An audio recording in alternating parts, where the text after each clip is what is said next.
मराठी ही सक्तीची नव्हे तर भक्तीची भाषा असून अमराठी बांधवांनी स्वेच्छेने मराठी स्वीकारणे ही महाराष्ट्राच्या सांस्कृतिक एकात्मतेची ताकद असल्याचं प्रतिपादन उपमुख्यमंत्री एकनाथ शिंदे यांनी केलं आहे. महाराष्ट्र शासनाचा परिवहन विभाग, राज्य मराठी विकास संस्था, मुंबई मराठी साहित्य संघ आणि कोकण मराठी साहित्य परिषद यांच्या संयुक्त विद्यमाने आयोजित हिंदू हृदयसम्राट बाळासाहेब ठाकरे मराठी भाषा पाठ्यक्रम अभियान सांगता समारंभामध्ये ते बोलत होते. यावेळी शिंदे म्हणाले की हा समारोप नसून मराठी अभिमानाची धडाकेबाज सुरुवात आहे. महाराष्ट्र माझा, मराठी माझी संवाद भाषा हा महाराष्ट्राचा जयघोष असून मराठीची भक्ती महाराष्ट्राला जोडणारी शक्ती आहे. 105 दिवस चाललेल्या अभियानातून 1,25,000 रिक्षा टॅक्सी चालकांनी मराठी शिकून परीक्षा उत्तीर्ण केली आहे. या सर्वांना प्रमाणपत्र देण्यात आलेली आहेत. लाभले आम्हास सौभाग्य बोलतो मराठी या ओळी उद्धृत करत त्यांनी मराठी ही अस्मिता आणि स्वाभिमान आणि मायबोली असल्याचं सांगितलं आहे. परिवहन मंत्री प्रताप सरनाईक यांनी कायद्याचा बडगा न दाखवता प्रेमाने भाषा शिकवण्याचा मार्ग स्वीकारल्याचे कौतुक करत कायद्याने नाही तर प्रेमाने भाषा शिकते असं शिंदे म्हणालेत. मराठी शिकणाऱ्यांची टिंगल न करता त्यांच्याशी मराठीत संवाद साधण्याचं आवाहन त्यांनी केलं आहे. ज्योती ठाकरे यांचा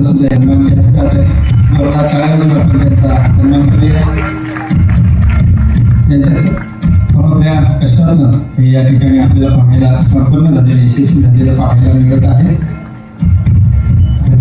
समारोह हा हे अभियान हे एक दिशा देणार आहे आणि आम्ही सर्व मराठी भाषेची आमच्या पद्धतीने सेवा करतो. परंतु महाराष्ट्र शासनाने परिवहनाच्या पातळीवर आम्हाला आणलं.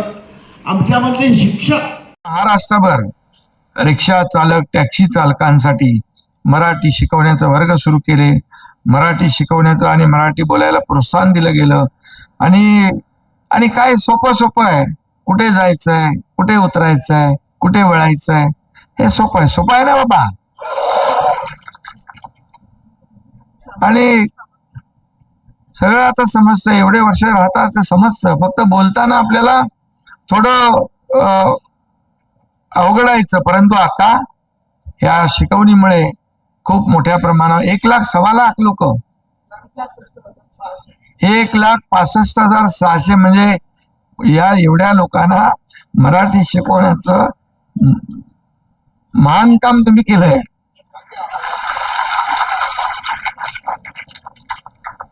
आणि आणखी पुढे हे सुरूच ठेवायचं आहे. आणि खऱ्या अर्थाने ही मराठी भाषा जी आहे ती आपल्याला यायला पाहिजे. आपण बघा, अमराठी बांधव असलो तरी सुद्धा आपण सगळे उत्साहाने सहभागी झाला त्या अभियानामध्ये. आणि तुम्हाला काही साहित्यिक मराठी शिकायची नव्हती.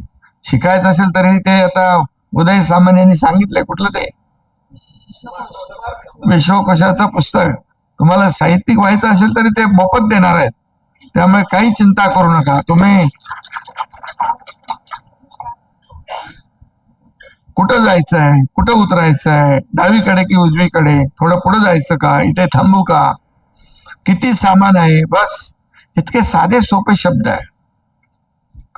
पण तुमची इच्छाशक्ती, तुम्ही ठरवलं शिकायचं आहे, इच्छाशक्ती असली की सगळं होतं. आणि म्हणून जे काही निर्णय आम्ही घेतले सरकारमध्ये, जे इच्छाशक्ती होती म्हणून घेऊ शकलो. या महाराष्ट्रामध्ये आज महाराष्ट्र आपला उद्योगात नंबर 1 आहे. इथे उद्योग मंत्री आहेत. महाराष्ट्र स्टार्टअप मध्ये नंबर 1 आहे. महाराष्ट्र जीडीपी मध्ये नंबर 1 आहे. महाराष्ट्र परदेशी गुंतवणुकीत नंबर 1 आहे. मधुबाई, मी मुख्यमंत्री असताना दावोस मध्ये गेलो वर्ल्ड इकॉनॉमिक फोरमला पहिल्यांदा. उदय सामंत होते. मला वाटलं करारनामे करतील की नाही विदेशी कंपन्या, कारण सरकार नवीन नवीन होतं. पण आपल्याला मी सांगतो, पहिल्या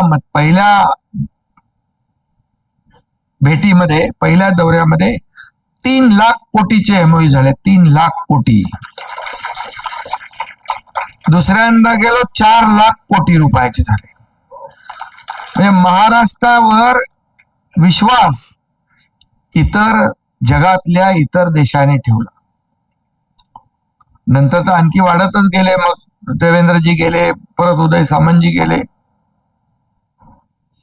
त्यामुळे महाराष्ट्रावर, आपल्याकडे महाराष्ट्रामध्ये इन्फ्रास्ट्रक्चर आहे, पायाभूत सुविधा आहे, कनेक्टिव्हिटी आहे, स्किल्ड मॅनपॉवर आहे आणि त्यामुळे महाराष्ट्र गतीने पुढे जातोय.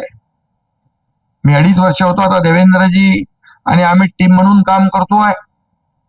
महाराष्ट्रातल्या प्रत्येक सेक्टरमध्ये आपल्याला पुढे जायचंय आणि देशाचे लोकप्रिय आणि यशस्वी प्रधानमंत्री नरेंद्र मोदीजी यांनी जे देशाला आर्थिक महासत्तेकडे नेण्याचा संकल्प केलेला आहे, विकसित भारत 2047 ही संकल्पना आहे. आज आपण आत्मनिर्भर झालोय. आज आपण ते मिसाईल आपलं म्हणजे डिफेन्स मध्ये देखील आपण आत्मनिर्भर झालोय.